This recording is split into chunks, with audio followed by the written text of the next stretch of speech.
شروع اللہ کا نام لے کر جو بڑا مہربان نہایت رحم والا ہے۔ اس کتاب کا اتارا جانا اللہ کی طرف سے ہے جو غالب ہے، حکمت والا ہے۔ اے پیغمبر، ہم نے یہ کتاب تمہاری طرف سچائی کے ساتھ نازل کی ہے، تو اللہ کی عبادت کرو، یعنی اس کی عبادت کو شرک سے خالص کر کے۔ دیکھو، خالص عبادت اللہ ہی کے لیے زیبا ہے، اور جن لوگوں نے اس کے سوا اور دوست بنائے ہیں وہ کہتے ہیں کہ ہم ان کو اس لیے پوچھتے ہیں کہ وہ ہم کو اللہ کا مقرب بنا دیں۔ تو جن باتوں میں یہ اختلاف کرتے ہیں اللہ ان میں ان کا فیصلہ کر دے گا۔ بے شک اللہ اس شخص کو جو جھوٹا ناشکرا ہے ہدایت نہیں دیتا۔ اگر اللہ کسی کو اپنا بیٹا بنانا چاہتا تو اپنی مخلوق میں سے جس کو چاہتا منتخب کر لیتا۔ وہ پاک ہے، وہی ہے اللہ جو اکیلا ہے، بڑا زبردست ہے۔ اسی نے آسمانوں اور زمین کو تدبیر کے ساتھ پیدا کیا ہے، اور وہی رات کو دن پر لپیٹتا اور دن کو رات پر لپیٹتا ہے، اور اسی نے سورج اور چاند کو کام میں لگا رکھا ہے، سب ایک وقت مقرر تک چلتے رہیں گے۔ دیکھو، وہی غالب ہے، بخشنے والا ہے۔ اسی نے تم کو ایک جان سے پیدا کیا، پھر اس سے اس کا جوڑا بنایا، اور اسی نے تمہارے لیے چوپایوں میں سے 8 جوڑے بنائے۔ وہی تم کو تمہاری ماؤں کے پیٹ میں پہلے ایک طرح، پھر دوسری طرح 3 اندھیروں میں بناتا ہے۔ یہی اللہ تمہارا پروردگار ہے، اسی کی بادشاہی ہے، اس کے سوا کوئی معبود نہیں۔ پھر تم کہاں بہ کے جاتے ہو؟ اگر ناشکری کرو گے تو اللہ تم سے بے نیاز ہے، اور وہ اپنے بندوں سے ناشکری پسند نہیں کرتا، اور اگر شکر کرو گے تو وہ اس کو تمہارے لیے پسند کرتا ہے، اور کوئی بوجھ اٹھانے والا دوسرے کا بوجھ نہیں اٹھائے گا۔ پھر تم کو اپنے پروردگار کی طرف لوٹنا ہے، پھر جو کچھ تم کرتے رہے وہ تم کو بتا دے گا۔ وہ تو دلوں کی پوشیدہ باتوں تک سے آگاہ ہے، اور جب انسان کو تکلیف پہنچتی ہے تو اپنے پروردگار کو پکارتا ہے، اس کی طرف دل سے رجوع کرتا ہے۔ پھر جب وہ اس کو اپنی طرف سے کوئی نعمت دے دیتا ہے تو جس کام کے لیے پہلے اس کو پکارتا تھا اسے بھول جاتا ہے، اور اللہ کا شریک بنانے لگتا ہے تاکہ لوگوں کو اس کے رستے سے گمراہ کرے۔ کہہ دو کہ اے کافر نعمت، اپنی ناشکری کے باوجود تھوڑا سا فائدہ اٹھا لے، پھر تو دوزخیوں میں ہوگا۔ بھلا مشرک اچھا ہے یا وہ جو رات کے مختلف اوقات میں زمین پر پیشانی رکھ کر اور کھڑے ہو کر عبادت کرتا اور آخرت سے ڈرتا اور اپنے پروردگار کی رحمت کی امید رکھتا ہے۔ کہو، بھلا جو لوگ علم رکھتے ہیں اور جو علم نہیں رکھتے، کیا دونوں برابر ہو سکتے ہیں؟ پس نصیحت تو وہی حاصل کرتے ہیں جو عقل مند ہیں۔ اے نبی، میرا پیغام سنا دو۔ اے میرے بندو جو ایمان لائے ہو، اپنے پروردگار سے ڈرو۔ جن لوگوں نے اس دنیا میں نیکی کی ان کے لیے بھلائی ہے، اور اللہ کی زمین کشادہ ہے۔ جو صبر کرنے والے ہیں ان کو بے حساب ثواب ملے گا۔ کہہ دو کہ مجھ سے ارشاد ہوا ہے کہ اللہ کی عبادت کو خالص کر کے اس کی بندگی کروں، اور یہ بھی ارشاد ہوا ہے کہ سب سے پہلے میں فرما بردار بن جاؤں۔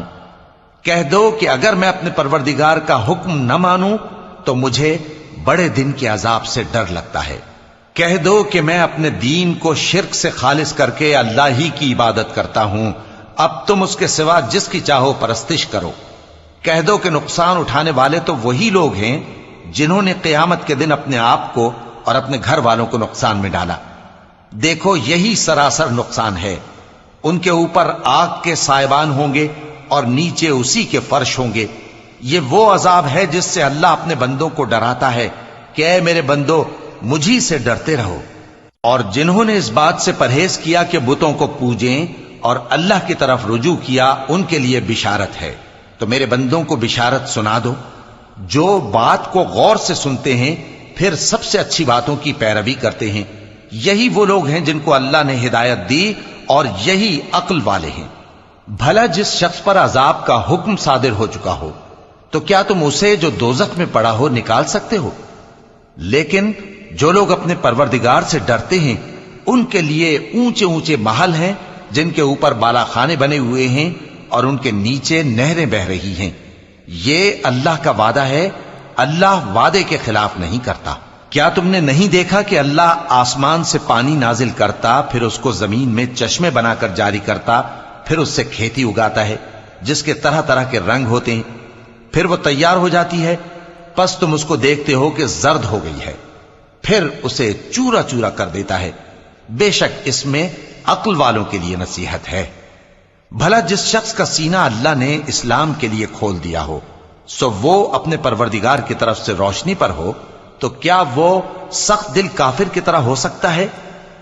پس ان پر افسوس ہے جن کے دل اللہ کی یاد سے غافل اور سخت ہو رہی ہیں، اور یہی لوگ سراسر گمراہی میں ہیں۔ اللہ نے نہایت اچھی باتیں نازل فرمائی ہیں، یعنی کتاب جس کی آیتیں باہم ملتی جلتی ہیں اور دہرائی جاتی ہیں۔ جو لوگ اپنے پروردگار سے ڈرتے ہیں ان کے بدن کے رونگٹے اسے سن کر کھڑے ہو جاتے ہیں، پھر ان کی کھالیں نرم ہو جاتی ہیں اور دل بھی نرم ہو کر اللہ کی یاد کی طرف متوجہ ہو جاتی ہیں۔ یہی اللہ کی ہدایت ہے، وہ اس سے جس کو چاہتا ہے ہدایت دیتا ہے، اور جس کو اللہ گمراہ رہنے دے اس کو کوئی ہدایت دینے والا نہیں۔ بھلا جو شخص قیامت کے دن اپنے چہرے پر برے عذاب کو روکتا ہو، کیا وہ ویسا ہو سکتا ہے جو چین میں ہو؟ اور ظالموں سے کہا جائے گا کہ جو کچھ تم کرتے رہے تھے اب اس کے مزے چکھو۔ جو لوگ ان سے پہلے تھے انہوں نے بھی تکذیب کی تھی، تو ان پر عذاب ایسی جگہ سے آ گیا کہ ان کو خبر ہی نہ تھی۔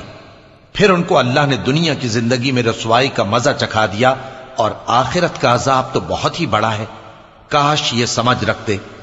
اور ہم نے لوگوں کے سمجھانے کے لیے اس قرآن میں ہر طرح کی مثالیں بیان کی ہیں تاکہ وہ نصیحت حاصل کریں۔ یہ قرآن عربی ہے جس میں کوئی عیب اور اختلاف نہیں، تاکہ وہ ڈر مانے۔ اللہ ایک مثال بیان کرتا ہے کہ ایک شخص ہے جس میں کئی آدمی شریک ہیں مختلف مزاج کے، اور ایک آدمی پورے کا پورا ایک شخص کا غلام ہے۔ بھلا دونوں کی حالت برابر ہے؟ نہیں، الحمدللہ، مگر یہ اکثر لوگ نہیں جانتے۔ اے پیغمبر، تم بھی مرنے والے ہو اور یہ بھی مرنے والے ہیں، پھر تم سب قیامت کے دن اپنے پروردگار کے سامنے جھگڑو گے۔ پھر اس سے بڑھ کر ظالم کون جو اللہ پر جھوٹ بولے اور سچی بات جب اس کے پاس پہنچ جائے تو اسے جھٹلائے۔ کیا جہنم میں کافروں کا ٹھکانہ نہیں ہے؟ اور جو شخص سچی بات لے کر آیا اور جس نے اس کی تصدیق کی، وہی لوگ متقی ہیں۔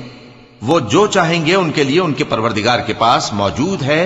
نیکوکاروں کا یہی بدلہ ہے، تاکہ اللہ ان سے برائیوں کو جو انہوں نے کی دور کر دے، اور نیک کاموں کا جو وہ کرتے رہے ان کو بدلہ دے۔ کیا اللہ اپنے بندے کو کافی نہیں؟ اور اے نبی، یہ تم کو ان لوگوں سے جو اللہ کے سوا ہیں یعنی غیر اللہ سے ڈراتے ہیں، اور جس کو اللہ گمراہ رہنے دے اسے کوئی ہدایت دینے والا نہیں، اور جس کو اللہ ہدایت دے اس کو کوئی گمراہ کرنے والا نہیں۔ کیا اللہ عزت والا بدلہ لینے والا نہیں ہے؟ اور اگر تم ان سے پوچھو کہ آسمانوں اور زمین کو کس نے پیدا کیا تو کہہ دیں گے کہ اللہ نے۔ کہو کہ بھلا دیکھو تو جن کو تم اللہ کے سوا پکارتے ہو، اگر اللہ مجھ کو کوئی تکلیف پہنچانی چاہے تو کیا وہ اس تکلیف کو دور کر سکتی ہیں؟ یا اگر وہ مجھ پر مہربانی کرنا چاہے تو کیا وہ اس کی مہربانی کو روک سکتے ہیں؟ کہہ دو کہ مجھے اللہ ہی کافی ہے، بھروسہ رکھنے والے اسی پر بھروسہ رکھتے ہیں۔ کہہ دو کہ اے قوم، تم اپنی جگہ عمل کیے جاؤ، میں اپنی جگہ عمل کیے جاتا ہوں۔ ان قریب تم کو معلوم ہو جائے گا کہ کس پر عذاب آتا ہے جو اسے رسوا کرے گا، اور کس پر ہمیشہ کا عذاب نازل ہوتا ہے۔ ہم نے تم پر یہ کتاب لوگوں کی ہدایت کے لیے سچائی کے ساتھ نازل کی ہے، تو جو شخص ہدایت پاتا ہے تو اپنے بھلے کے لیے، اور جو گمراہ ہوتا ہے تو گمراہی سے اپنا ہی نقصان کرتا ہے۔ اور اے پیغمبر، تم ان کے ذمہ دار نہیں ہو۔ اللہ لوگوں کے مرنے کے وقت ان کی روحیں قبض کر لیتا ہے، اور جو مرے نہیں ان کی روحیں سوتے میں قبض کر لیتا ہے۔ پھر جن پر موت کا حکم کر چکتا ہے ان کو روک رکھتا ہے، اور باقی روحوں کو ایک وقت مقرر تک کے لیے چھوڑ دیتا ہے۔ جو لوگ غور و فکر کرتے ہیں ان کے لیے اس میں نشانیاں ہیں۔ کیا انہوں نے اللہ کے سوا اور سفارشی بنا لیے ہیں؟ کہو کہ خواہ وہ کسی چیز کا بھی اختیار نہ رکھتے ہوں اور نہ کچھ سمجھتے ہی ہوں تب بھی کہہ دو کہ سفارش تو سب اللہ ہی کے اختیار میں ہے، اسی کے لیے آسمانوں اور زمین کی بادشاہت ہے، پھر تم اسی کی طرف لوٹ کر جاؤ گے۔ اور جب ایک اکیلے اللہ کا ذکر کیا جاتا ہے تو جو لوگ آخرت پر ایمان نہیں رکھتے ان کے دل گھٹ جاتے ہیں، اور جب اللہ کے سوا اوروں کا ذکر کیا جاتا ہے تو فوراً خوش ہو جاتے ہیں۔ کہو کہ اے اللہ، اے آسمانوں اور زمین کے پیدا کرنے والے، پوشیدہ اور ظاہر کے جاننے والے، تو ہی اپنے بندوں میں ان باتوں کا جن میں وہ اختلاف کرتے رہے ہیں فیصلہ کرے گا۔ اور اگر ظالموں کے پاس وہ سب مال و متاع ہو جو زمین میں ہے اور اس کے ساتھ اسی قدر اور ہو تو قیامت کے روز برے عذاب سے رہائی پانے کے بدلے میں دے ڈالیں، اور ان پر اللہ کی طرف سے وہ امر ظاہر ہو جائے گا جس کا ان کو خیال بھی نہ تھا، اور ان کے اعمال کی برائیاں ان پر ظاہر ہو جائیں گی، اور جس عذاب کی وہ ہنسی اڑاتے تھے وہ ان کو آ گھیرے گا۔ سو جب انسان کو تکلیف پہنچتی ہے تو ہمیں پکارنے لگتا ہے، پھر جب ہم اس کو اپنی طرف سے نعمت بخشتے ہیں تو کہتا ہے کہ یہ تو مجھے میرے علم و دانش کے سبب ملی ہے۔ نہیں، بلکہ وہ آزمائش ہے، مگر ان میں سے اکثر نہیں جانتے۔ جو لوگ ان سے پہلے تھے وہ بھی یہی کہا کرتے تھے، تو جو کچھ وہ کیا کرتے تھے ان کے کچھ کام نہ آیا، آخر ان پر ان کی برائیوں کا وبال پڑ گیا۔ اور جو لوگ ان میں سے ظلم کرتے رہے ہیں ان پر بھی ان کے برے اعمال کا وبال عنقریب پڑے گا، اور وہ اللہ کو عاجز نہیں کر سکتے۔ کیا ان کو معلوم نہیں کہ اللہ ہی جس کے لیے چاہتا ہے رزق کو فراخ کر دیتا ہے اور جس کے لیے چاہتا ہے تنگ کر دیتا ہے؟ جو لوگ ایمان لاتے ہیں ان کے لیے اس میں بہت سی نشانیاں ہیں۔ اے پیغمبر، میری طرف سے لوگوں کو کہہ دو کہ اے میرے بندو، جنہوں نے اپنی جانوں پر زیادتی کی ہے، اللہ کی رحمت سے نا امید نہ ہونا۔ اللہ تو سب گناہوں کو بخش دیتا ہے، بے شک وہی تو ہے بڑا بخشنے والا، بڑا مہربان۔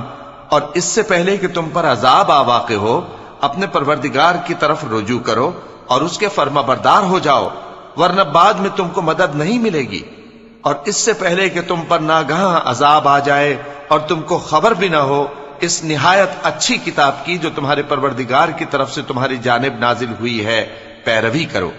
ایسا نہ ہو کہ اس وقت کوئی شخص کہنے لگے کہ ہائے اس کوتاہی پر افسوس ہے جو میں نے اللہ کا حق ماننے میں کی، اور میں تو ہنسی ہی کرتا رہا، یا یہ کہنے لگے کہ اگر اللہ مجھ کو ہدایت دیتا تو میں بھی پرہیزگاروں میں ہوتا، یا جب عذاب دیکھ لے تو کہنے لگے کہ اگر مجھے پھر ایک دفعہ دنیا میں جانا ہو تو میں نیکوکاروں میں ہو جاؤں۔ ارشاد ہوگا کیوں نہیں، میری آیتیں تیرے پاس پہنچ گئی تھی مگر تو نے ان کو جھٹلایا اور شیخی میں آ گیا اور تو کافر بن گیا۔ اور اے مخاطب، جن لوگوں نے اللہ پر جھوٹ بولا تم قیامت کے دن دیکھو گے کہ ان کے چہرے سیاہ ہو رہے ہوں گے۔ کیا تکبر کرنے والوں کا ٹھکانہ دوزخ میں نہیں ہے؟ اور جو پرہیزگار ہیں ان کی کامیابی کے سبب اللہ ان کو نجات دے گا، نہ تو ان کو کوئی تکلیف پہنچے گی اور نہ وہ غمناک ہوں گے۔ اللہ ہی ہر چیز کا پیدا کرنے والا ہے اور وہی ہر چیز کا نگراں ہے۔ اسی کے پاس آسمانوں اور زمین کی کنجیاں ہیں، اور جنہوں نے اللہ کی آیتوں سے کفر کیا وہی نقصان اٹھانے والے ہیں۔ کہہ دو کہ اے نادانو، تو کیا تم مجھ سے یہ کہتے ہو کہ میں غیر اللہ کی پرستش کرنے لگوں؟ اور اے پیغمبر، تمہاری طرف اور ان پیغمبروں کی طرف جو تم سے پہلے ہو چکے ہیں یہی وہی بھیجی گئی ہے کہ اگر تم نے شرک کیا تو تمہارے اعمال برباد ہو جائیں گے اور تم نقصان اٹھانے والوں میں ہو جاؤ گے، بلکہ اللہ ہی کی عبادت کرو اور شکر گزاروں میں رہو۔ اور انہوں نے اللہ کی قدر شناسی جیسی کرنی چاہیے تھی نہیں کی۔ اور قیامت کے دن تمام زمین اس کی مٹھی میں ہوگی اور آسمان اس کے داہنے ہاتھ میں لپٹے ہوئے ہوں گے، اور وہ ان لوگوں کے شرک سے پاک ہے، بلند و برتر ہے۔ اور جب سور پھونکا جائے گا تو جو لوگ آسمانوں میں ہیں اور جو زمین میں ہیں سب بے ہوش ہو کر گر پڑیں گے مگر وہ جس کو اللہ چاہے۔ پھر دوسری دفعہ سور پھونکا جائے گا تو فوراً سب کھڑے ہو کر دیکھنے لگیں گے، اور زمین اپنے پروردگار کے نور سے چمک اٹھے گی اور اعمال کی کتاب کھول کر رکھ دی جائے گی، اور پیغمبر اور دوسرے گواہ حاضر کیے جائیں گے، اور ان میں انصاف سے فیصلہ کیا جائے گا اور ان کے ساتھ بے انصافی نہیں کی جائے گی۔ اور جس شخص نے جو عمل کیا ہوگا اس کو اس کا پورا پورا بدلہ مل جائے گا، اور جو کچھ یہ کرتے ہیں اس کو سب کی خبر ہے۔